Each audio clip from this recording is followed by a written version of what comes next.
کسی نہ کسی انداز سے مولا حسین کی دستگاہ سے اور مولا حسین کے سسٹم سے جو ہے وابستہ رہیں. دعا کی قبولیت کے لیے صلوات پڑھتے ہیں محمد و آل محمد پر. اللہم صلی علی محمد و آل محمد. پچھلے چند سالوں سے مسلسل میں آپ کی خدمت میں جب حاضر ہوتا رہا تو یا ماہ محرم کے اختتامی ایام ہوتے تھے یا ماہ سفر کے ابتدائی ایام ہوتے تھے. پہلی مرتبہ ایسا ہوا کہ مجھ سے کہا گیا کہ مولانا آپ آخری ایام میں آئیں جب پیغمبر اکرم اور سرکار امام مجتبیٰ علیہ الصلوۃ والسلام اور رسول اللہ صلی اللہ علیہ وسلم کی اجتباع پڑھتے محمد و آل محمد. اللہم صلی علی محمد و آل ان کی شہادت کے ایام میں تو ظاہر سی بات ہے کہ اب بنتا نہیں ہے کہ ان ایام میں ہم کسی اور موضوع پر بات کریں. لیکن میں عادت آپ کے سامنے ابتداءً ایک مسئلہ عرض کروں گا اور اس کے بعد پھر انشاءاللہ بات کو آگے بڑھاتے ہیں. ہم نے 2 دن مخصوص کیے ہیں جو ہے وہ تقریباً میرے خیال ہے 4 تقاریر ہیں. اس مطلب ہماری 5 تقاریر نہیں ہیں. اور اگر مزاح کو آپ محسوس کر سکیں تو سمجھیں کہ اس مطلب ہمارا 4 مجالس کا خمسہ ہے, 5 مجالس کا خمسہ نہیں ہے ہمارا. شاید اس انداز ہے کہ جو ہے وہ 4 کے نظر آنے کے امکانات بہت زیادہ کمی ہیں.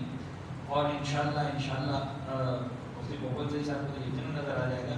امید ہے کہ باقی احباب کو بھی انشاءاللہ جو ہے وہ 29 سفر کو ہی 40 مرتبہ جو ہے نظر آ جائے گا. تو پھر ظاہر سی بات ہے کہ پہلے ربیع الاول سے کسی اور بزرگوار نے آنا ہے یا قرآن سے بات کرنا ہے اور میری بھی جو ہے کراچی میں تقاریر ہے تو انشاءاللہ میں ہماری روانگی ہو جائے گی. سوال پڑھنے محمد و آل محمد. اللہم صلی علی محمد و آل محمد. عزیزان گرامی, میں بہت سادہ وسائل آپ کی خدمت میں عرض کرتا ہوں ہمیشہ, اور میری کوشش ہوتی ہے کہ بچوں کو نوجوانوں کو ایڈریس کیا جائے. بزرگان عام طور پر ان بنیادی مسائل سے آگاہ ہوتے ہیں. نماز جماعت کے حوالے سے ایک بہت ہی بنیادی مسئلہ میں نے شاید ابتدائی سالوں میں عرض کیا تھا, پھر چاہے متفق عرض کروں. نماز جب آپ جماعت کے ساتھ پڑھتے ہیں تو کلی طور پر ہم جب نماز جماعت کے حوالے سے نماز کو دیکھیں گے تو میں یوں سمجھاؤں کہ نماز 2 چیزوں کا مجموعہ ہے. نماز جماعت میں ایک چیز ہے کرنے والی چیزیں اور دوسری ہے کہنے والی چیزیں. افعال ہیں اور اذکار ہیں. کچھ آپ نے کرنا ہے اور کچھ آپ نے کہنا ہے. اب تو کرنے والی چیزیں ہیں وہ الحمدللہ آج تک میں نے کسی بھی مومن کو غلطی کرتے ہوئے نہیں دیکھا. یعنی ہر ایک کو پتا ہے کہ جو کرنے والی چیزیں ہیں وہ مجھے پیش امام کے ساتھ ساتھ خود بھی کرنی ہے. آج تک آپ کو کوئی ایسا مومن نہیں ملا ہوگا جو نماز جماعت میں شامل ہو, تکبیرۃ الاحرام کہے اور آرام سے بیٹھ جائے اور یہ کہہ کر بیٹھ جائے کہ بھائی میں تو نماز جماعت میں شامل ہو گیا, اب جو کرنا ہے پیش امام نے کرنا ہے, میں کیا کروں, میں تو آرام سے بیٹھا ہوں. یہ آپ کو نہیں ملے گا. اچھا, اس کا ریزن بھی ہے کیوں نہیں ملے گا. بے شک ہم نے مکتب میں جا کر نہ سیکھا ہو لیکن مسجد میں آ کر عملی طور پر نماز جماعت ضرور سیکھ جاتے ہیں. تو چھوٹا بچہ بھی جب آتا ہے وہ دیکھتا ہے کہ سارے کے سارے اس طرح سے نماز پڑھ رہے ہیں تو اس کو سمجھ میں آ جاتا ہے کہ جماعت میں پڑھنے کا طریقہ تو یہی ہے. تو ایٹ لیسٹ اس معاملے میں کوئی غلطی نہیں کرتا کہ افعال کے معاملے میں کوئی شخص جو ہے وہ پیش امام سے آگے پیچھے ہو رہا ہو یا نہ کر رہا ہو اور یہ کہہ کر نہ کر رہا ہو کہ مجھے کچھ کرنے کی ضرورت نہیں, تو افعال تو صحیح ہو گئے. ہاں, اس چھوٹی سی بات عرض کر دوں کہ افعال میں ہم نے نماز جماعت کے اندر بطور خاص اس بات کا خیال رکھنا ہے کہ پیش امام سے پہلے آپ کو جو ہے وہ کسی بھی عمل کو آگے بڑھانے کی اجازت نہیں ملتی. پیش امام رکوع میں جائے تو یا اس کے ساتھ جائیں یا اس کے بعد جائیں. پیش امام رکوع سے سر اٹھائے تو آپ پیش امام کے ساتھ رکوع سے سر اٹھائیں یا پیش امام کے بعد رکوع سے سر اٹھائیں. جان بوجھ کر اگر پہلے اٹھا لیتے ہیں تو آپ کی جماعت پھر آپ کے ہاتھ سے نکل جاتی ہے, پھر آپ کی جماعت سے ہی نہیں رہتی. تو خیر یہ تو افعال کے اندر بات ہوگا. اب آ جاتے ہیں اذکار کے اندر, بولنے والی چیزوں کے اندر. تو بولنے والی چیزوں کے حوالے سے عام طور پر مومنین کرام کے ذہنوں میں, عام طور پر, میں ہر جگہ کی بات نہیں کر رہا لیکن کئی ساری جگہوں پر یہ بات دیکھنے میں آئی اور بطور خاص اس لیے بھی عرض کروں کہ میں نے بعض اوقات بزرگوں کو اپنے بچوں کو اس بنیاد پر موٹیویٹ کرتے ہوئے دیکھا کہ بیٹا نماز جماعت سے پڑھا کرو. کیا فائدہ ہوگا بابا؟ بیٹا سب سے بڑا فائدہ یہ ہوگا کہ تمہیں کچھ نہیں کرنا پڑے گا, جو کریں گے پیش امام کریں گے. سمجھ آ رہی نا؟ یعنی تم نے صرف ایک مرتبہ اسٹارٹ میں اللہ اکبر کہنا ہے, اس کے بعد تم نے کیا کرنا ہے, جو پیش امام کرتے رہنا ہے. آخر میں تم نے 3 مرتبہ اٹھا کر اللہ اکبر اللہ اکبر اللہ اکبر کہنا ہے. اب نماز ہو گئی تمہاری. باقی جو کہیں گے پیشوا کو کہیں گے، اور پیشوا کو آتا ہے کہنا کیا کہنا. تو تمہارے بیاہ پر بھی بات کریں گے. ایک ہی بندہ ہے جو نماز جماعت میں خدا سے بات کر رہا ہے، کلام ہو رہا ہے. یہ تصور ہے گرامی 100% غلط ہے. بلکہ اگر سمجھانے کے لیے میں کہوں تو میں استثناء کے سامنے پیش کروں گا، لیکن یوں سمجھیے کہ جس طرح افعال آپ کو سارے کے سارے خود انجام دینا ہے، اسی طرح اذکار سارے کے سارے آپ کو خود پڑھنا ہے. ایک ذکر کی بھی چھوٹ نہیں ہے، سارے کے سارے ذکر آپ کو خود پڑھنا ہے، سوائے ایک چیز کے. وہ ایک چیز بیان کر دوں گا میں. وہ ایک چیز کیا ہے؟ پہلی رکعت اور دوسری رکعت میں پڑھی جانے والی الحمد، اور الحمد کے بعد پڑھی جانے والی سورت. بس یہ آپ کو چھوٹ ہے کہ آپ نے اس میں خاموش رہنا ہے، سننا ہے اپنے آرام سے. آپ کچھ نہ بولیں. فجر کی نماز ہو رہی ہے، مغرب عشاء ہو رہی ہے، آواز آ رہی ہے، آپ سنیں. ظہر اثر میں اگر آواز نہیں آ رہی، اگر آواز نہیں آ رہی، آپ طور پر نہیں آتی، تو پھر اتنا کرنا ہے کہ یا تو خاموش رہو تب بھی چلے گا، اور یا کوئی نہ کوئی ذکر پڑھو. الحمدللہ، سبحان اللہ، لا الہ الا اللہ، اللہم صلی علی محمد و آل محمد، لا حول ولا قوت، جو بھی ذکر کرنا چاہیں کر سکتے ہیں، تو یا خاموش رہو. لیکن پہلی اور دوسری رکعت کے الحمد اور سورہ کو چھوڑ کر جتنی چیزیں، جتنی تکبیرات ہیں، سب آپ نے خود پڑھنی. رکوع میں جانے سے پہلا کا اللہ اکبر آپ نے پڑھنا. رکوع کا سبحان ربی العظیم وبحمدہ، سبحان اللہ سبحان اللہ سبحان اللہ، جو بھی پڑھنا. سمع اللہ لمن حمدہ پڑھنا، سبحان ربی الاعلیٰ پڑھنا. اچھا مجھے لگ رہا ہے کہ میں ساری باتیں بیان کروں گا تو آپ کہیں گے مولانا صاحب آپ نے سب خامخواہ لمبا کر رہے بات کو، اور یہی سوچ کر ایک جگہ میں مسئلہ بتا رہا تھا، میں نے چھوڑ دیا یہاں پر آ کر. رات کو فون آ گیا، مولانا صاحب آپ نے جو ہے سارا بتایا، تشہد کا نہیں بتایا، قنوت کا نہیں بتایا، کسی چوتھی رکعت کی تسبیحات اربع کا نہیں بتایا. تو مجھے لگا کہ بھائی ٹھیک ہے، اکثر مومنین کے لیے بات واضح ہو جاتی ہے، لیکن بہرحال کچھ احباب ایسے ہوتے ہیں جن کے لیے بات کو پورا تکرار یا مکمل کرنا ضروری ہوتا ہے. تو میں معذرت کے ساتھ جو ہے بات کو مکمل کروں کہ پوری نماز آپ نے خود پڑھنی ہے. رکوع کا ذکر، رکوع کے بعد قسم اللہ، رکوع کے بعد جو ہے وہ سجدے میں جانے سے پہلے کی تکبیر، سجدے کا ذکر، دونوں سجدوں کے درمیان استغفر اللہ، پھر جناب علی دوسرے سجدے کا ذکر، اس سے پہلے کی تکبیر، اس کے بعد کی تکبیر، تشہد، قنوت، تیسری رکعت کی تسبیحات اربع، چوتھی رکعت کی تسبیحات اربع، آخر کے تینوں سلام. یہ سب کا سب آپ نے خود پڑھنا. یہ غلطی نہیں کرنی کہ پیشوا پڑھ لے تو صحیح پڑھ لے تو مجھے پڑھنے کی ضرورت کیا ہے. یہ صرف کہاں تک چلے گا؟ الحمد اور اس کے بعد والی سورت ہے، بس. اس کے بعد ساری کی ساری نماز آپ نے جو ہے وہ خود کرنی پڑھنی ہے، اور اسی طرح سے آپ کی نماز جو ہے وہ مکمل ہوتی ہے، اور آپ جماعت کے ثواب کے حقدار بھی قرار پاتی. ایک ثواب پڑھ دیجیے گا محمد و آل محمد. اللہم صلی علی محمد. حضرت گرامی، دو تقاریر ہماری انشاءاللہ ہماری خواہش ہے کہ پیغمبر اکرم حضرت محمد مصطفیٰ صلی اللہ علیہ وآلہ وسلم کی شخصیت کے حوالے سے محمد و آل محمد. اور ظاہر سی بات ہے کہ چاہے ہم جتنا بھی ذکر پیغمبر کریں، مولا امیر کا ذکر درمیان میں آ ہی جاتا ہے، روایت اطہار کا ذکر درمیان میں آ ہی جاتا ہے. ایک بڑا خوبصورت ہوتا میرے ذہن میں ایک دم سے آ گیا، میں چاہوں آپ کو پیش کر دوں. جو مولا کائنات کی ولادت ہوئی، تو یہ علامہ حسن حسن دہلوی صاحب کا یہ استدلال ہے، بڑا خوبصورت استدلال ہے، اور بڑے محبت سے اور بڑی جو ہے وہ ولایت کے ساتھ اہل بیت اطہار کے مولا کائنات کی محبت میں جو لوگ پیش کیا کرتے تھے، جھک جاتے تھے، خود پڑھتے تھے. کہنے لگے جب امیر کائنات کی ولادت ہوئی، تو جب کسی کی ولادت ہوتی ہے، بچہ گود پہ آتا ہے، تو جتنے اہم خاندان کا بچہ ہو، جتنی اہم شخصیت کا بچہ ہو، اتنا زیادہ اس پر کامنٹس آ رہے ہوتے ہیں. تو اب اچھا ہر خاندان کے لیے ہر بچہ قیمتی، تو اب جب رشتہ دار قریب کے احباب جمع ہوتے ہیں تو اس طرح کے کامنٹس آ رہے ہوتے ہیں کہ کوئی چہرہ جو ہے مثلا نانا پہ گیا ہے، مثلا آنکھیں جو ہے وہ دادا جیسی ہیں، اور مثلا جو ہے وہ پتنی نانی جیسا ہے اور دادا جیسا ہے، اور اماں کے پر گیا چہرہ یا ابا پر گیا، یہ ساری باتیں ہو رہی ہوتی ہیں. اب کیا کروں کہ خانہ کعبہ ہے، بیت اللہ ہے، ولادت علی بن ابی طالب کی ہے، مولا کائنات جو ہے وہ اس دنیا میں آ رہے ہیں. تو اب جناب علی جب دیکھنے کی باری آئی تو اس سے پہلے کہ کوئی اور کہے پروردگار کا چہرہ تو دیکھو وہ جھولا لگتا ہے،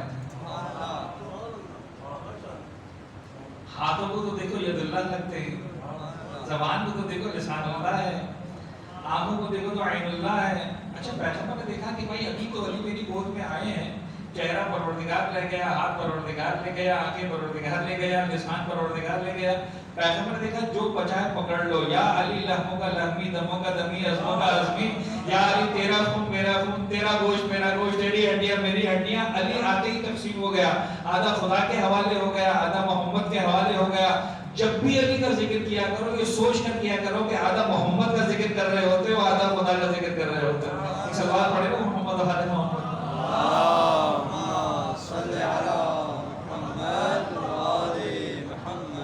بات ہے اولنا محمد، آخرنا محمد، اوسطنا محمد، کلنا محمد. جب بھی ذکر کیا جائے گا کسی بھی شخصیت کا، یہ ساری کی ساری شخصیات، دیکھیے میرا دل چاہ رہا ہے کہ بطور خاص ان دو تقاریر میں جس حد تک دامن وقت میں دامن ظرف میں گنجائش ہے، ہم کچھ نہ کچھ معروضات پیغمبر کی ذات، ان کی حیات، ان کی شخصیت، ان کی زندگی، قرآن نے ان کا تعارف کس انداز سے کروایا. اور اس کے لیے صدام کلام میں نے مشہور و معروف آیت کو پیش کی سورہ جمعہ کی، جس میں ارشاد ہو رہا ہے هو الذی بعث فی الامیین رسولا منہم یتلو علیہم آیاتہ ویزکیہم ویعلمہم الکتاب والحکمہ وإن كانوا من قبل لفی ضلال مبین. پروردگار عالم پیغمبر اکرم کا تعارف کروا رہا ہے، ان کی زندگی کا، ان کے مقصد کا، ان کے مشن کا. عزیزان یہ بات بڑی اہم ہے، اور میں چاہتا ہوں کہ ہمارے بچے بطور خاص ان نکات کو غور کریں، اپنے ذہنوں میں بٹھائیں، ان استدلالات پر گفتگو کریں، آپس میں گروپ ڈسکشن کریں، پیئر ڈسکشن کریں، فیملیز کے اندر 5 منٹ 10 منٹ ایک فیڈ بیک کے طور پر جو ہے ڈسکشن ہو جب آپ مجالس اٹھ کر گھر پر جائیں، تاکہ بچوں کے ذہن میں باتیں پختہ ہوں. اس لیے کہ آج سوشل میڈیا کا دور ہے، اور ایک ایسا خطرناک دور ہے جس میں ہر طرف سے بھرمار ہے. آپ چاہیں نہ چاہیں آپ پر اٹیکس ہو رہے ہیں، آپ پر بمبارڈمنٹ ہو رہی ہے. میں اکثر میں دوستوں سے کہتا ہوں کہ یہ سمجھ میں نہیں آتا کیا ہوگا اس زمانے کا. یعنی آج پاکستان کے آئین کے اعتبار سے، قانون کے اعتبار سے، ملک کی سالمیت کے اعتبار سے ملک کی قانون پاس نہیں کر سکتا کہ پاکستان کے ہر شہری کو خطرناک ترین ہتھیار، اب مجھے نہیں پتا پسٹل کہیں گے اس کو، آپ ریوالور کہیں گے، مشین گن کہیں گے، کلاشنکوف کہیں گے، کوئی سا بھی ہتھیار صاحب ہر ایک کو اٹھانے کی اجازت ہے. یعنی اس وقت آپ یہاں بیٹھے ہو اور 100 کلاشنکوف رکھی ہو یہاں پر، مارکیٹ میں 200 آدمی نکل رہے ہو، 200 آدمی کلاشنکوف لے کے چل رہے ہو، آپ اجازت دے سکتے؟ قطعاً نہیں دے سکتے. کیوں نہیں دے سکتے؟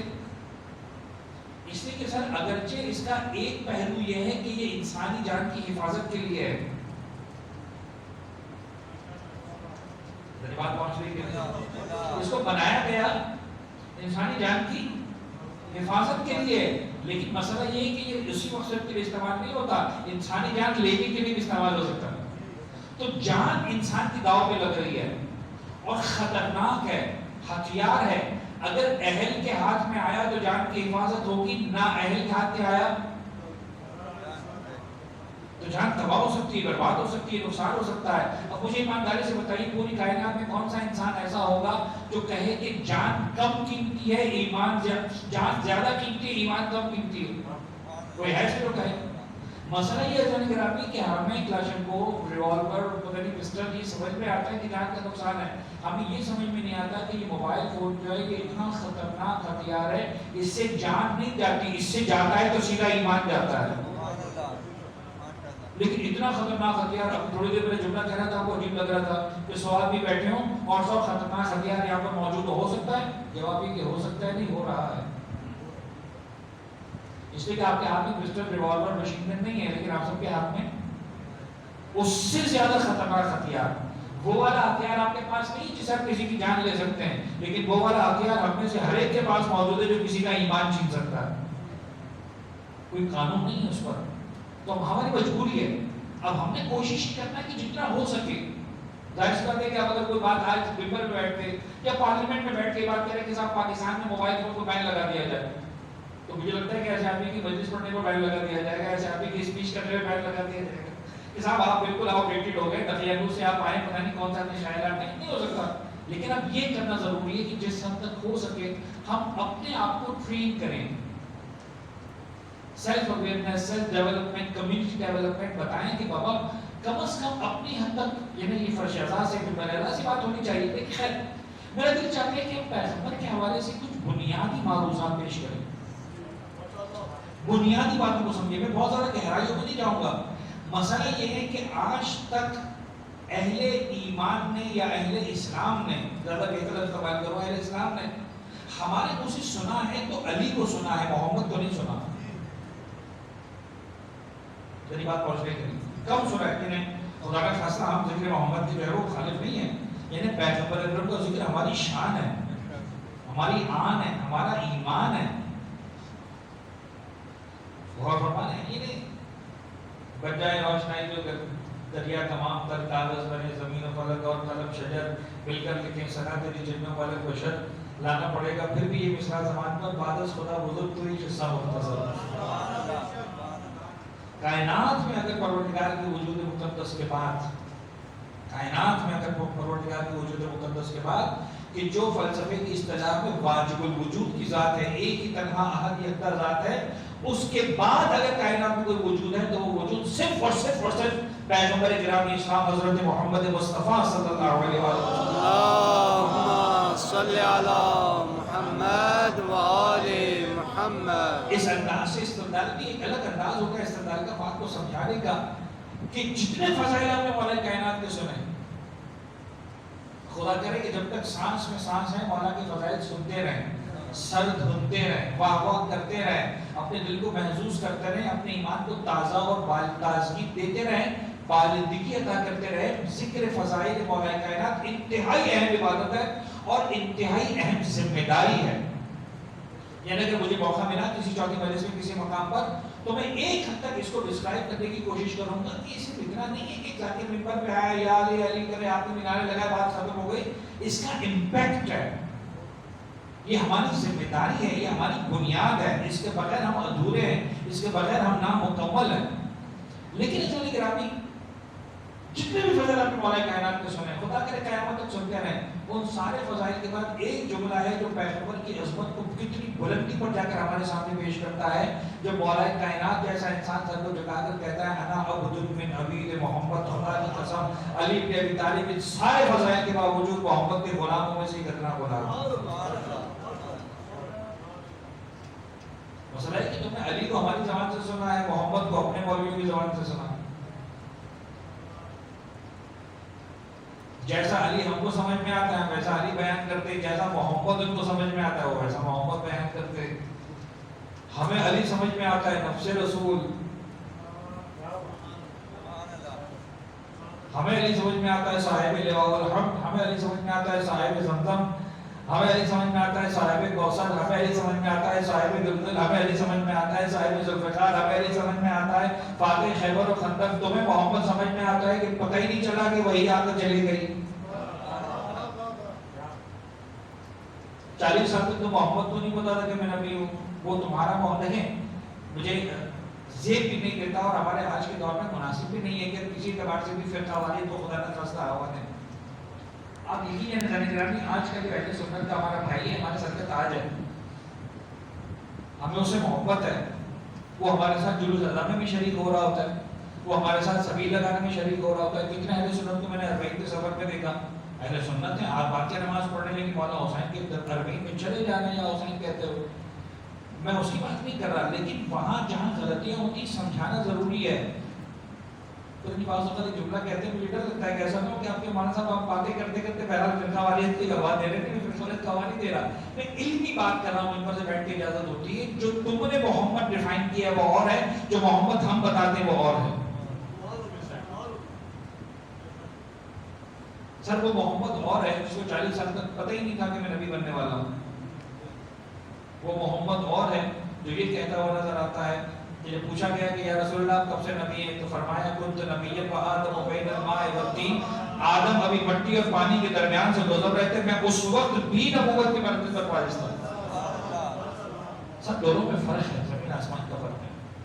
وہ نبی اور ہے کہ جس کو جناب علی پتہ ہی نہیں چلا کیا ہو گیا، گھبرا کر گھر پر آتے اور جناب خدیجہ کے جناب علی وہ پتہ نہیں فلاں پڑوسیہ اور رشتہ دار یا فلاں ورثہ کے نوفل آ کر بتاتا ہے اے محمد آپ کو نہیں پتہ چلا آپ پر وحی نازل ہو رہی تھی.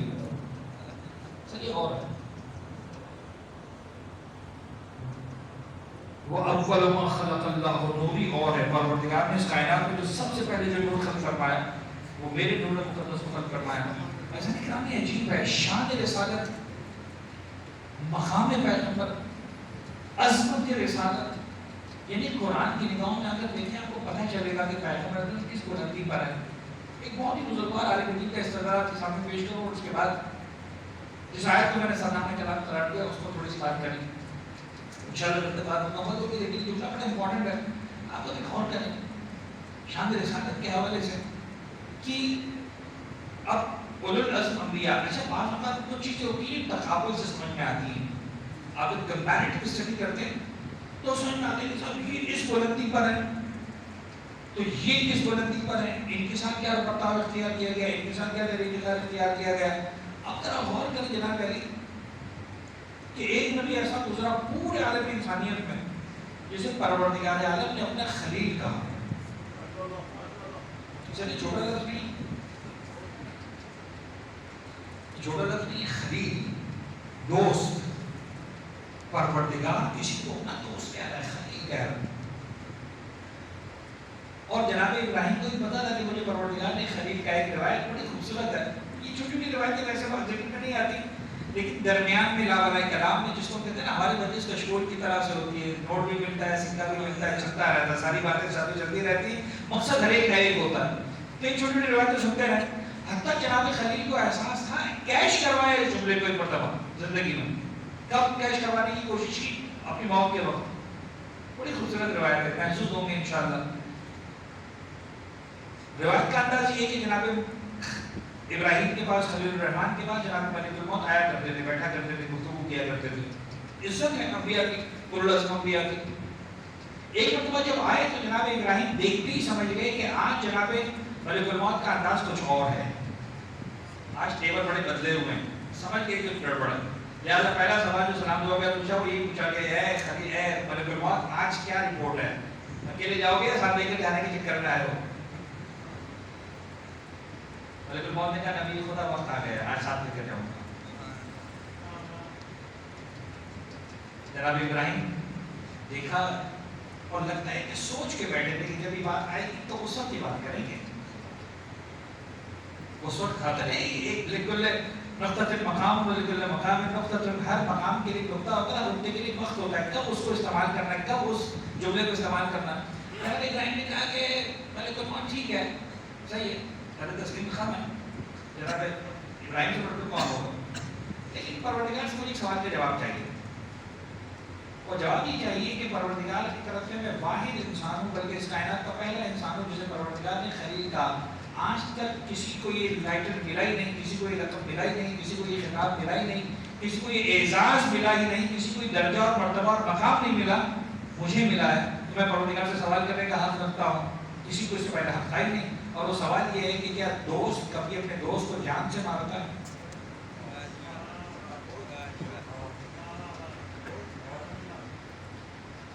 کیا دوست کبھی اپنے دوست کو جان سے مارتا ہے؟ مجھے سوال کا جواب کیا, اس کے بعد پروردگار جواب دیتے کہ ہاں تو پھر ٹھیک ہے, میں جانے کو تیار ہوں. اچھا مجھے لگتا ہے کہ ابے یہ بعض اوقات ممبر کے جملے ہوتے ہیں, اس کو آپ سیریس مت لیا کریں. بعض مومن بڑے حساس ہوتے ہیں, مانو صاحب یہ جملہ آپ نے کہاں سے پڑھ دیا, اس میں تو کوئی باتیں کیا کہوں میں اس کو سمجھانے کے لیے, بعض اوقات اس کو کور اپ کرنے کے لیے, اس کو تھوڑا سا اسپائسی کرنے کے لیے کہتے ہیں نا, بولے کہ وہ بھی چکر میں آگے کے ساتھ یہ سوال کہاں سے آ گیا, یہ کیا. لیکن کچھ ہی دیر کے اندر جو روایت کا انداز ہے ملک الموت واپس آیا, وہاں آنے جانے میں دیر نہیں ہے, کچھ ہی دیر میں واپس آئے. کہا اے ابراہیم, پروردگار جواب میں ایک اور سوال پوچھ رہا ہے, اس سوال کا جواب آپ دیتے ہیں. کیا سوال پوچھ رہا ہے؟ کیا پروردگار پوچھ رہا ہے کہ اے ابراہیم, کیا دوست کبھی اپنے دوست سے ملاقات سے انکار کرتا ہے؟ سوال پڑھے نا محمد والے محمد,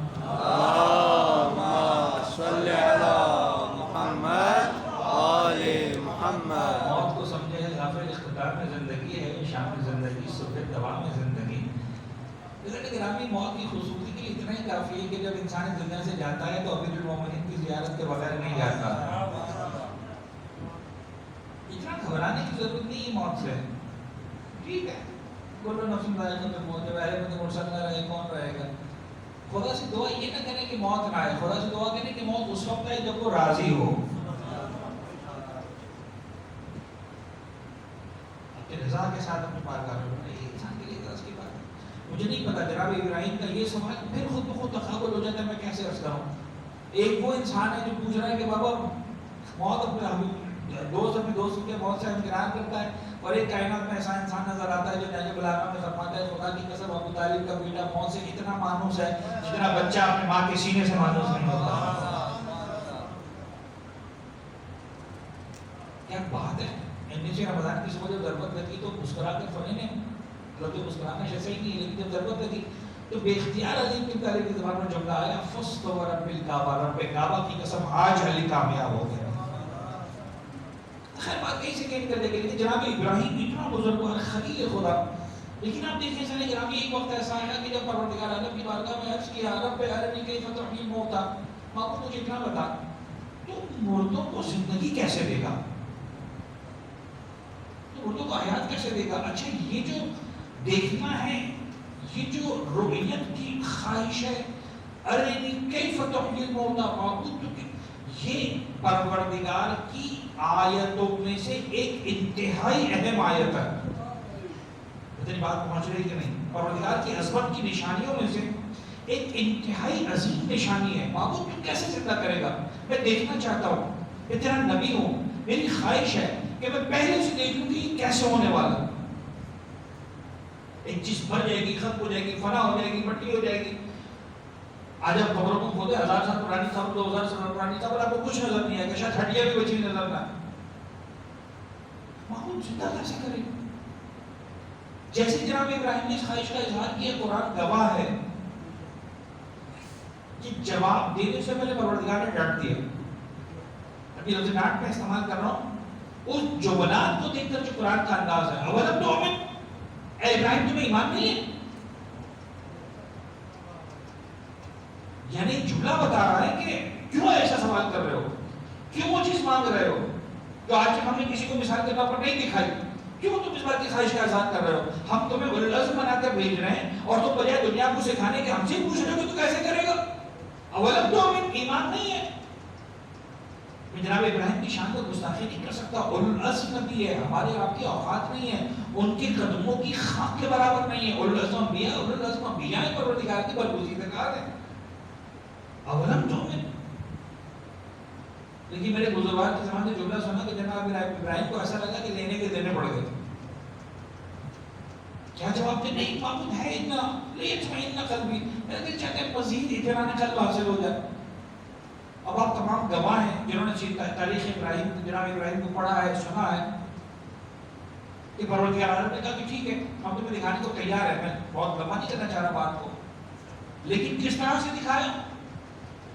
خود 4 محنت کا ہے، 4 پرندے لوگ، الگ الگ لوگ۔ اب علماء اس پر بحث کرنا شروع کر دیتے، صاحب وہ چکور تھا اور پرندی، ایک اس کے اندر کبوتر تھا اور ایک اس میں فلاں تھا، ہمیں سے کیا فرق پڑتا ہے، کوئی بھی تھا، 4 پرندے لیے اور 4 پرندے کا ان کو ذبح کرو، ان کی جو ہے گردنوں کو اپنے پاس رکھو، ان کی گوشت کی ٹکا بوٹی کر ڈالو، ان کی گوشت سارے کو ملا دو، سب مکس کر دو، خون گوشت ہڈی سب مل گیا۔ اس کے بعد ملانے کے بعد 4 حصے کرو، ایک اس پہاڑی پر جاؤ۔ آپ کبھی پہاڑی پر جائیں تو آپ کو اندازہ ہوگا کہ پہاڑی پر جانے میں ٹائم کتنا لگتا ہے، اس میں تکلیف کتنی ہے، پریشانیاں کتنی ہیں، انسان کتنا جو تھکن محسوس کر رہا ہوتا ہے۔ یعنی ایک آیت کا مشاہدہ کرنے کے لیے جناب ابراہیم کو اچھی خاصی جسمانی مشقت سے گزرنا پڑا۔ پروردگار نے انکار نہیں کیا، خلیل ہے، عزت رکھی، دوستی کا پاس رکھا، لیکن جناب ابراہیم کو اچھی خاصی جسمانی مشقت سے گزرنا پڑا، اور ساری مشقت سے گزرنے کے بعد جناب ابراہیم نے پروردگار کی عظمت کی نشانیوں میں سے ایک نشانی کو دیکھا کہ مردوں کو زندہ کیسے کرے گا۔ بات سمجھ آ رہی؟ چلے تھوڑا سا اس مثال کے ساتھ سمجھا دو، اسی بزرگوار علیہ دین کی مثال ہے، بڑی خوبصورت مثال ہے۔ کہتے ہیں فرض کریں جناب علی کہ آپ نے کوئی بہت ہی زبردست کوٹھی بنوا رہے ہیں، مجھے نہیں بولے اسلام آباد کا سب سے مہنگا سیکٹر کون سا ہے، جو سا بھی آپ سمجھ لیں اسی کی مثال ہو رہی ہے، اور اس میں بھی کوئی مثلا جو ہے وہ 500,000 جس کی بات نہیں ہو رہی، 1.5-2 ایکڑ پر آپ نے جناب علی کی 4 ایکڑ پر بہترین شاندار مکان بنوا رہے ہیں، دنیا کی ہر سہولت اس کے اندر ہے، ہیلی کاپٹر بھی اس کے اندر اترے گا، اور سوئمنگ پول بھی آپ کا اس کے اندر ہوگا، بچوں کا کرکٹ کا گراؤنڈ بھی اس کے اندر ہوگا، اور جناب علی آپ کی کھیتی باڑی سبزی بھی اسی کے اندر ہوگی، مہمان خانے اسی کے اندر ہوں گے، سب کچھ بڑا شاندار، 4-5 ایکڑ پر 10 ایکڑ پر آپ بہترین مکان بنوا رہے ہیں۔ دنیا میں خبر پھیلی ہوئی کہ صاحب فلاں صاحب کروڑوں اربوں روپے کا مکان بنوا رہے، شاندار ایسا ویسا یہ لوگ۔ اب آپ کا احباب ہے، مکان بننے کے قریب ہے، تعریفوں پر تعریفیں ہو رہی ہیں. اب آپ کی جو احباب ہے وہ آپ چاہتے ہیں کہ صاحب ایک مرتبہ تو ہم بھی جا کر دیکھے تھے کہ کیسے لے کے آئے ہیں. ہم دوستوں میں ان کے ہم دیکھ کر آئے وہ مکان, آپ کو فون کیا کہ سر بڑا شاندار مکان بن رہا ہے, سر ایک مرتبہ زیارت تو کروا دیں. ارے کوئی بات نہیں, جب جاؤ چلے جاؤ, وہاں پر ہمارا مینیجر ہے فلاں, مثال کے طور پر آرکیٹیکٹ ہے فلاں, جو ہے ہمارا پروجیکٹ مینیجر ہے, میں اس کا نمبر دے دوں گا, تمہارا نام دے دوں گا, مجھے بتا دینا کب جا رہے ہو, وہ تمہیں پورا وزٹ کروا دے گا, ٹور کروا دے گا, ساری چیزیں دکھا دے گا. آپ نے اسپیشل فون کیا کہ بھائی دیکھو فلاں میرا دوست آ رہا ہے, تمہارے پاس آئے گا, جب بھی آئے اس کو پورا ٹور کروا دینا, دکھا دینا. پتہ نہیں بات پہنچ رہی کہ ایک یہ دوست ہے, آپ نے اس کی خواہش کا خیال رکھا, اس کو ٹور کروایا. لیکن ایک دوست وہ ہے جس کے لیے آپ کی خواہشیں بھی دیکھنے کے لیے آئے, وہ آپ کو فون نہیں کرتا, فون آپ کرتے. یار ایک چھوٹا سا مکان بنایا بھائی, کبھی قدم رکھ دو ہماری جگہ پر بھی آ کر. غور فرمائیں. اب وہ کیا کہتا ہے, اچھا ایک چکر لگا دو کسی دن. ارے آ جاؤ بھائی, میں گاڑی بھیج دوں, پروٹوکول بھیج دوں. تو صاحب ایک وہ ہوتا ہے جو مکان دیکھنا چاہتا ہے, آپ اس کو دیکھنے کی اجازت دے دیتے ہیں. ایک وہ ہوتا ہے جس کو آپ اپنا مکان دکھانا چاہتے ہیں. جو دیکھنا چاہتا ہے اسے خلیل کہتے ہیں, جس کو آپ دکھانا چاہتے ہیں اسے حبیب کہتے ہیں. اللہ اکبر, یا رسول اللہ, یا علی, اللہم صلی علی محمد وآل محمد. سبحان اللہ. الفاظ پر غور کیجیے ذرا. 15 پارے کی پہلی آیت, سبحان الذی اسری بعبدہ لیلا من المسجد الحرام الى المسجد الاقصى الذي باركنا حوله لنريه من آیاتنا.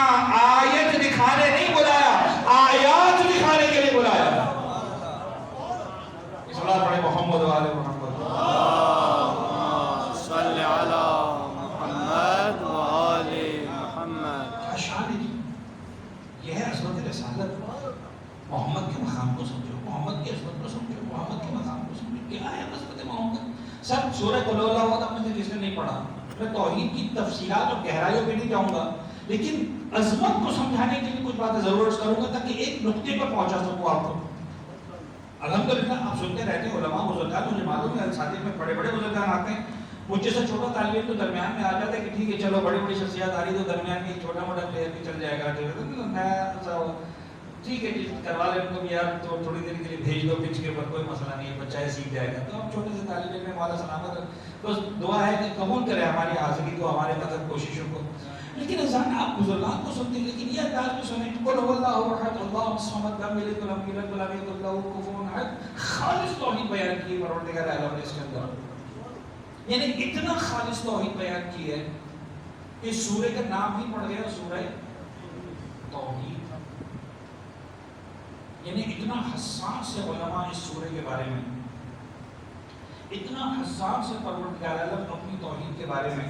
تھوڑا سا مجھے لگتا ہے کہ شاید 1-2 منٹ کے لیے بات سچ ہی عمومی سی تھوڑا بلند ہوگی, لیکن میں چاہ رہا ہوں اس گہرائی کو جا کر دیکھیں جس تک میں پہنچانا چاہ رہا ہوں. قل هو اللہ احد, وہ اللہ احد ہے. بچے جو دنیا کی کتابیں جاتے ہیں, دنیا کی کلاسوں میں سیکھنے کے لیے جاتے ہیں, تو بچوں کو کبھی بھی توحید سے سٹارٹ نہیں کروایا جاتا. بچوں کو جو دنیا سے سٹارٹ کروائی جاتی ہے وہ وجود سے سٹارٹ کروائی جاتی ہے. یعنی سب سے پہلے یہ سکھایا جاتا ہے کہ خدا ہے, اس کے بعد سکھایا جاتا ہے کہ ایک ہے. بات پہنچ رہی, پہلے اس میں اتنا بتا دیں وجود خدا. دیکھو دنیا میں کوئی بھی چیز بغیر کسی بنانے والے کی نہیں بنتی, لہٰذا دنیا میں بغیر کسی بنانے والے کی نہیں بنتی. کوئی ہے, اب وہ کیا ہے, کیسا ہے, 1 ہے, 2 ہے, 4 ہے, 10 ہے, نظر آتا ہے, نہیں آتا, وہ ساری باتیں بعد میں. پہلے وجود کو سمجھو, اس کے بعد جا کر توحید کی بات آتی ہے کہ وہ جو ہے بنانے والا وہ کتنے, وہ ایک ہے. پھر اس ایک پر دلیلیں شروع ہوتی ہیں کہ صاحب ایک کیوں ہے, اگر 2 ہوتے تو کیا ہوتا, وغیرہ وغیرہ.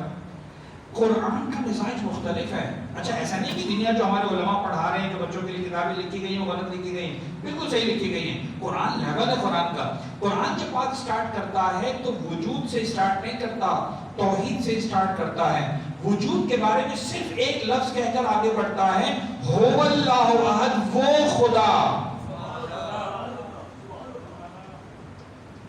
وہ خدا. کیا مطلب ہے وہ خدا کا سر؟ یعنی انسان کی سرشت کے اندر خدا موجود ہے,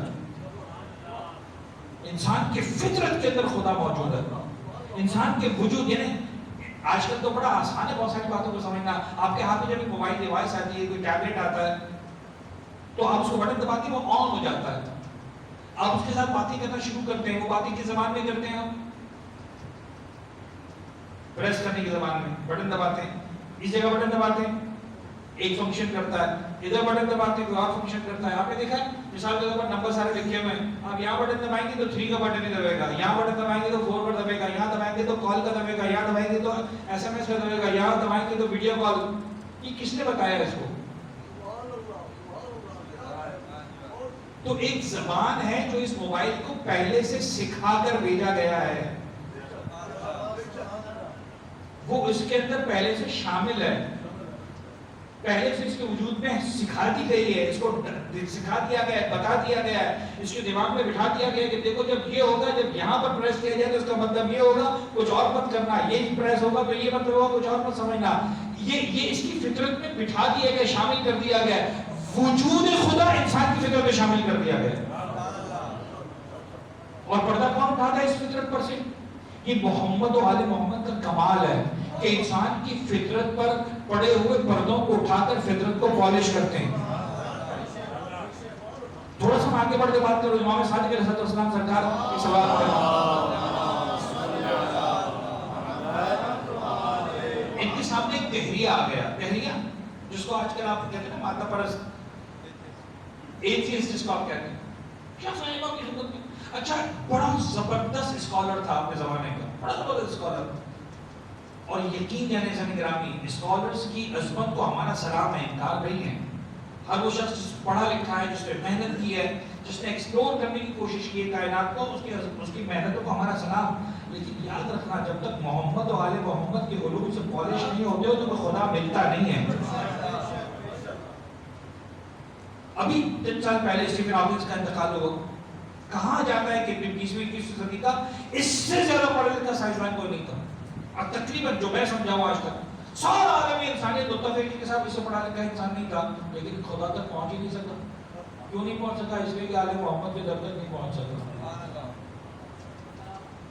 نہیں ملتا. خدا کی قسم اگر محمد والے محمد تک نہیں جاؤ گے نا تو فطرت کے ان پڑے ہوئے پردوں کو ہٹانے والی ذات نہیں نظر آتی. چڑھے امام سرکار کی خدمت میں پہنچا, بحث کر رہا ہے, استدلال کر رہا ہے. امام نے ہر طرح سے استدلال کیا. اچھا پکا تھا آخر یعنی میں خدا نہ خواستہ کیسے کہوں, امام نے ہر طرح سے استدلال کیا, علمی اعتبار سے استدلال کرتے رہے. ہر سوال کے جواب میں کوئی نہ کوئی ایفرٹ پر نکالتا. کچھ ہوتے بڑے پختہ ہوتے, کسی اعتبار سے ہار ماننے کو تیار نہیں ہوتے. چھٹے امام کے پاس دلائل کی کیا کمی ہوگی, لیکن اس کے باوجود آخر تک مان کر نہیں دیا. پھر امام نے اس طاقت کا استعمال کیا جو پروردگار عالم نے ائمہ طاہرین کو عطا کر کے رکھی ہے, جس کو کہتے ہیں علم غیب. انہیں میں کیا کروں, نہ سمجھ مسلمان بعض اوقات نہ سمجھ شیعہ بھی کہتے ہیں مولانا صاحب ایسا کیسے ہو سکتا ہے, کہتے ہیں خدا کے پاس ہے. ہماری سمجھ میں نہیں آتا. ہم توحید سمجھائیں, ہم رسالت سمجھائیں, ہم امامت سمجھائیں, لیکن خیر اب جو امام بول رہے ہیں وہ کچھ ہے پیچھے سے فیڈ بیک جس کی بنیاد پر بول رہے ہیں, کوئی سپورٹ ہے پیچھے سے جس کی بنیاد پر بول رہے ہیں. کہتے ہیں ایک بات بتا, ساری باتوں کو چھوڑ دے, ایک بات بتا, تو نے کبھی سمندر میں کشتی کا سفر کیا ہے؟ میں کہاں کیا ہے. کس بنیاد پر امام پوچھ رہے ہیں؟ اس علم لدنی کی بنیاد پر جو پروردگار نے امام کو دے کر بھیجا. کیا تو نے سفر کہاں کیا؟ کیا ایسا ہوا ہے کہ سمندر میں تیری کشتی طوفان میں پھنسی ہو؟ اب امام کو پتا نہیں کہ سوال کا جواب ہاں میں آنا. یہ علم امامت بول رہا ہے. کیا میں کہا ہاں ایسا ہوا. کیا پھر ایسا ہوا کہ تیری کشتی ٹوٹ گئی؟ اللہ کہا ہاں ایسا بھی ہوا. تب ایسا ہوا کہ تو ایک لکڑی کے تختے پر آ گیا, چاروں طرف سے موجیں ادھر سے ادھر پھینک رہی تھی. کہ اللہ کہا ایسا بھی ہوا. کہ ایمانداری سے بتا, اس وقت تیرے دل میں خیال آیا تھا ابھی بھی ایک ذات ایسی ہے جو مجھے بچا سکتی ہے؟ کہ اللہ کا ہاں خیال آیا تھا. امام نے فرمایا وہی خدا ہے. اس بار پڑھے نا محمد و آل محمد.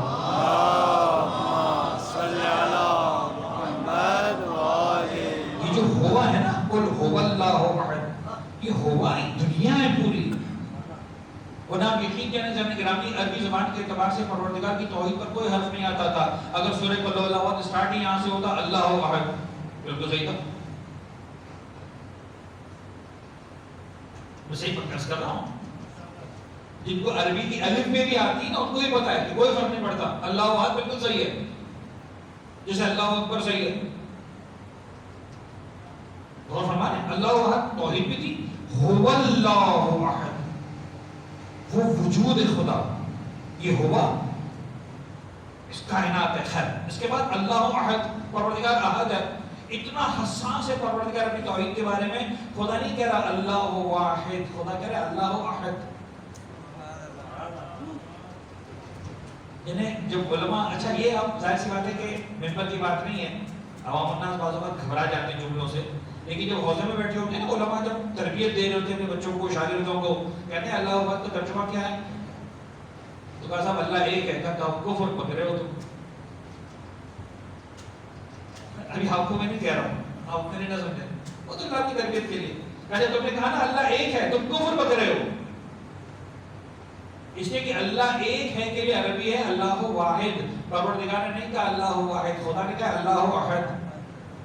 اچھا اس کا مطلب کیا ہے؟ اب میں ہاتھ جوڑ کر کوشش کروں گا سمجھانے کی سادہ ترین الفاظ میں, تاکہ بات آپ کے اذہان تک پہنچ جائے اور پتہ چلے کہ پروردگار اپنی توحید کے بارے میں کتنا حساس ہے, کتنا حساس ہے اپنی توحید کے بارے میں. اللہ احد کا بھی واحد اور احد میں فرق کیا ہوتا ہے؟ واحد کا ترجمہ بھی دیکھا جائے تو ایک ہے, احد کا ترجمہ بھی اگر سادہ الفاظ میں دیکھا جائے تو ایک ہے. وہ ایک کون سا ہے جو واحد والا ہے, وہ ایک کون سا ہے جو احد والا ہے؟ کبھی بات یہ ہے کہ وہ واحد, وہ ایک جو واحد والا ہے, یہ وہ ایک ہے جو دو میں تقسیم ہو سکتا ہے. کوئی مثال کے طور پر فرض کرنے مجلس ختم ہوئی, کوئی مومن نے کہا یار میں آج تبرک بانٹتا ہوں. کیا تبرک لایا؟ صاحب سیب لے کر آئے, سب کو ایک ایک سیب دوں گا. لیکن مثال کے طور پر عجیب کام ہو, وہ سیب لے کر آئے, 50 آدمی آ گئے تھے, 100. میری بات پہنچے گی نہیں. اب وہ کیا کرے گا؟ 2 آدمیوں کے بیچ میں ایک سیب دے دے گا, تمہیں 2 آدمی لے جا. اب وہ کیا کریں گے؟ یہ سیب ایک تھا لیکن درمیان سے کاٹو 2 ہو جائیں گے. تو یہ ایک ہے لیکن 2 میں تقسیم ہونے کے قابل ہے. غور فرما لیں. اچھا آپ گھر میں لے کر گئے, ایک سے پورا مل کے چلے, فرض کریں آپ کو, آپ گھر میں 4 آدمی ہیں, آپ نے کبھی برابر تقسیم کرتے ہیں, آپ نے ایک ہی کو 4 حصوں میں تقسیم کر دیا.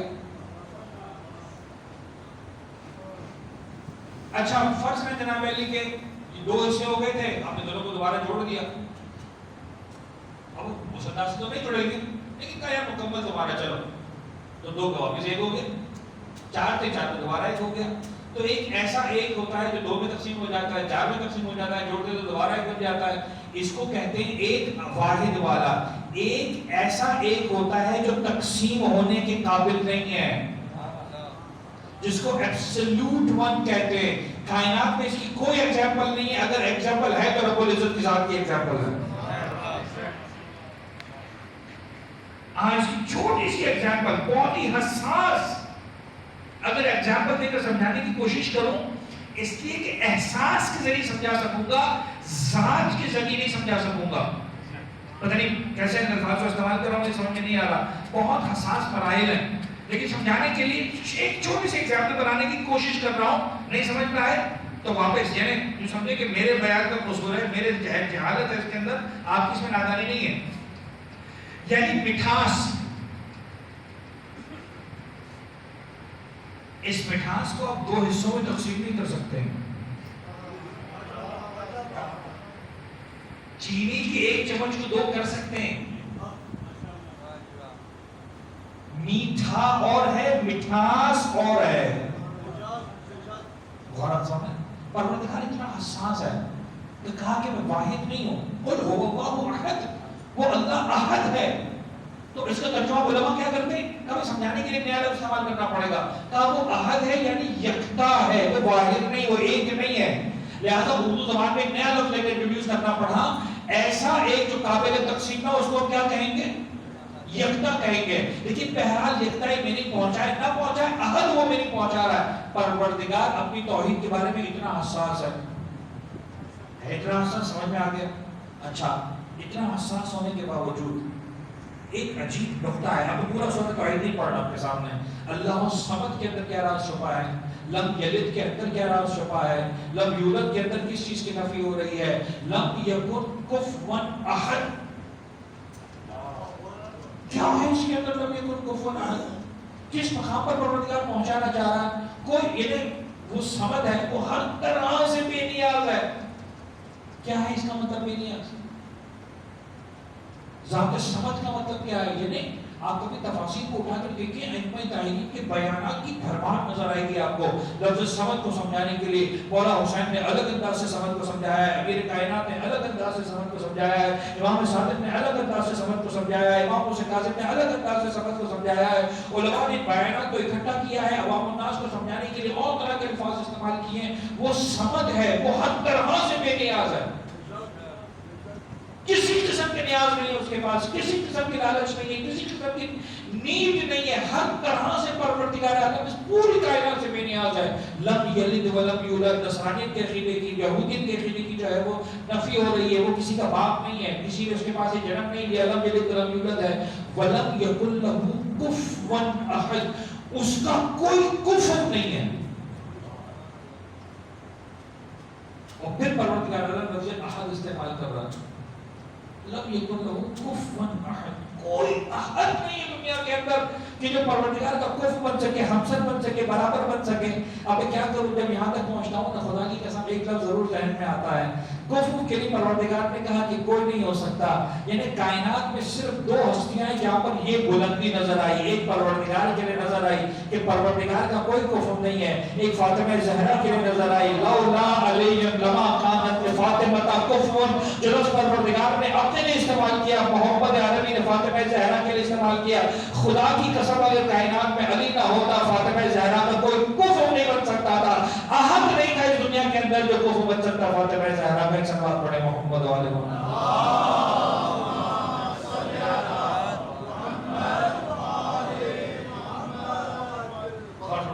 بس گفتگو بہت آگے تک بڑھ گئی، لیکن ایک جملہ بتانا ہے، میں بات کو مکمل کر دوں. اس ساری توحید پر، اتنی حساس توحید، ہاتھ جوڑ کر عرض کر رہا ہوں. دامن وقت بہت کم گنجائش بچی کی مسائل آج بہت مختصر ہو پائیں گے وقت کی وجہ سے.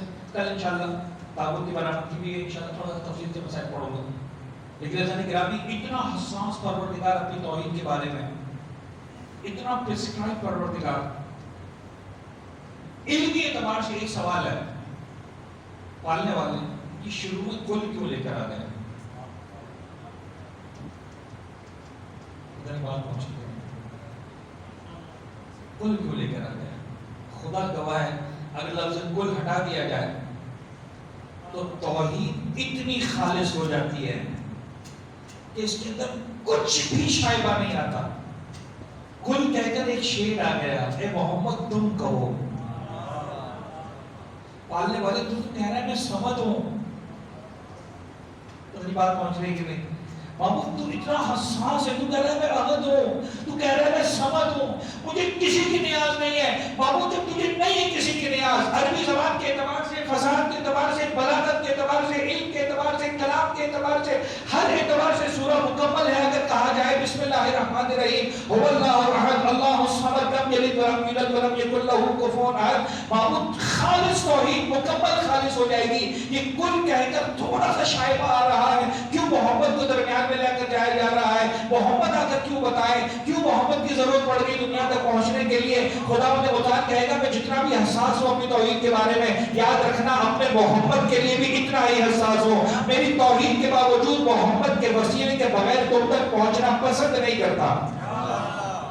جو خود کا ہم تک بغیر محبت کے وسیلے کے پہنچنا پسند نہ کرے وہ ہمارا بغیر محبت کے وسیلے کے پہنچنا کیسے پسند کرے گا؟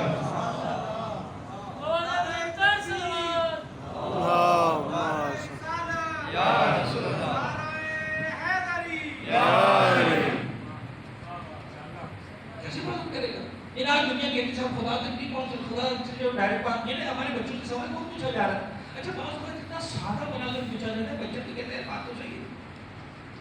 بعض اوقات بڑے بڑے انٹلیکچوئلس کو ہم نے دیکھا ہے مولانا صاحب بات تو صحیح ہے کیا خدا تک ڈائریکٹ بات نہیں کر سکتے. وہ ماں باپ سے زیادہ محبت کرتا ہے ماں باپ سے ہم ڈائریکٹ بات کر لیتے ہیں لیکن خدا سے ڈائریکٹ بات نہیں کر سکتے. تو کسی نے منع کیا لیکن میں کیا کروں اور اللہ وہاں تو جا کے روک دیتا ہے مجھے سمجھاتا ہے.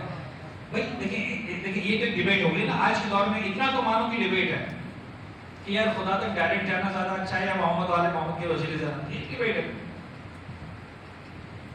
یہ تو ڈیبیٹ ہے نا. ہم مجبور ہیں کہ نہیں ہے ہمیں اختیار ہے کہ نہیں ہے ہمیں رائٹ دیا گیا کہ نہیں دیا گیا پسند کیا گیا کہ نہیں کیا گیا. لیکن اگر میں سوال پوچھوں کہ پروردگار محتاج ہے مجھ تک آنے کے لیے کسی کا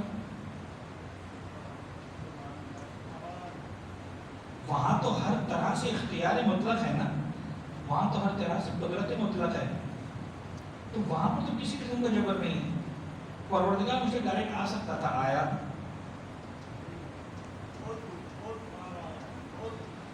تو وہ خدا یعنی میں شاید مجبور ہوں میرے اختیارات شاید محدود ہوں اس کے اختیارات تو کہیں سے محدود نہیں ہیں اس پر تو کہیں سے بھی مجبوری نہیں ہے. جو ہر طرح سے قادر مطلق ہے وہ مجھ تک آنے کے لیے محمد و آل محمد کے بغیر آنا پسند نہیں کرتا. جب وہ آنا پسند نہیں کرتا تو ہمارا جانا کیسے پسند کرے گا. اہم میدان گرامی پیغمبر کی عظمت کو سمجھے پیغمبر کے مقام کو سمجھے. جب روزہ رسول پر پہنچتے تو دعا پڑھتے ایک آیت آتی چلے اب کل اس کو تذکرہ کروں گا ٹھیک ہے. قرآن مجید کی آیت کا تذکرہ ہوتا ہے کہ محمود نے فرمایا ہے وَلَوْ أَنَّهُمْ إِذْ ظَلَمُوا أَنفُسَهُمْ جَاءُوكَ فَاسْتَغْفَرُوا اللَّهَ وَاسْتَغْفَرَ لَهُمُ الرَّسُولُ لَوَجَدُوا اللَّهَ تَوَّابًا رَحِيمًا. جب یہ لوگ اپنے آپ کو ظلم کرتے ہیں گناہ کرتے ہیں معصیت کرتے ہیں ارتکاب کرتے ہیں وَلَوْ أَنَّهُمْ إِذْ ظَلَمُوا أَنفُسَهُمْ جَاءُوكَ اے تیرے پاس آتے ہیں فَاسْتَغْفَرُوا اللَّهَ اور اس کے بعد اللہ کی بارگاہ میں استغفار کے لیے ہاتھ اٹھاتے ہیں وَاسْتَغْفَرَ لَهُمُ الرَّسُولُ اور رسول بھی ان کے لیے استغفار کے لیے ہاتھ اٹھاتا ہے.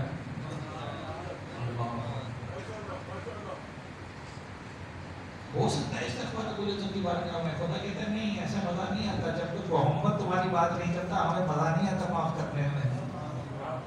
وَاسْتَغْفَرَ لَهُمُ الرَّسُولُ لَوَجَدُوا اللَّهَ تَوَّابًا رَحِيمًا. جب رسول بھی ان کے ہاتھ اٹھاتا ہے مغفرت کی دعا کرتا ہے پروردگار کو بڑا تواب اور رحیم پاتے ہیں. فضل گرامی گفتگو کو مکمل کیا مصائب پیغمبر اکرم ظاہر سی بات ہے کہ شہادت پیغمبر کی دل پڑھوں گا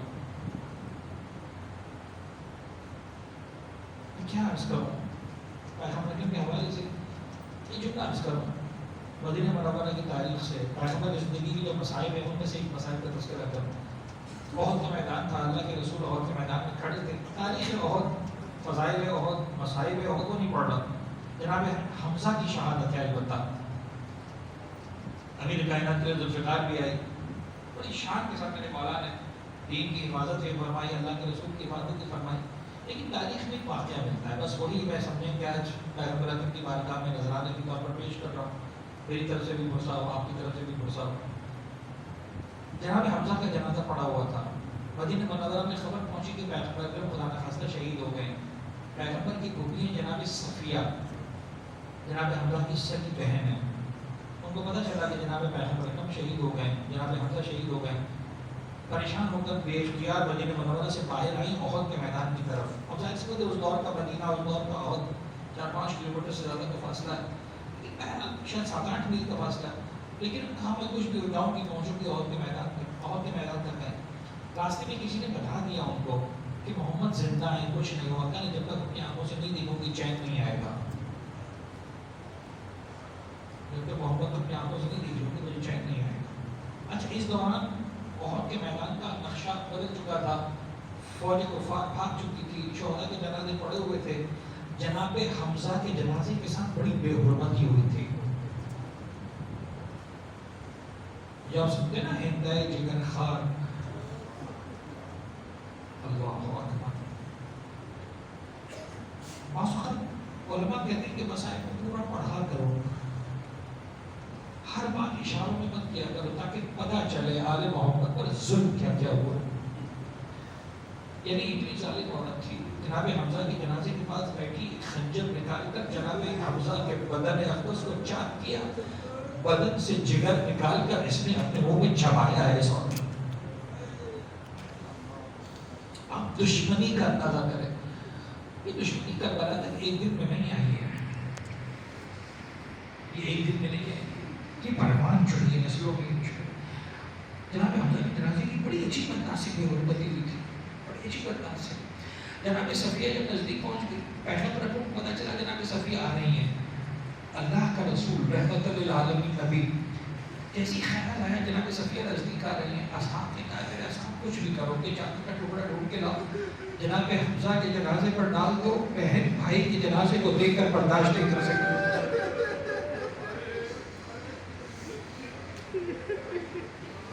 اجر کو مدد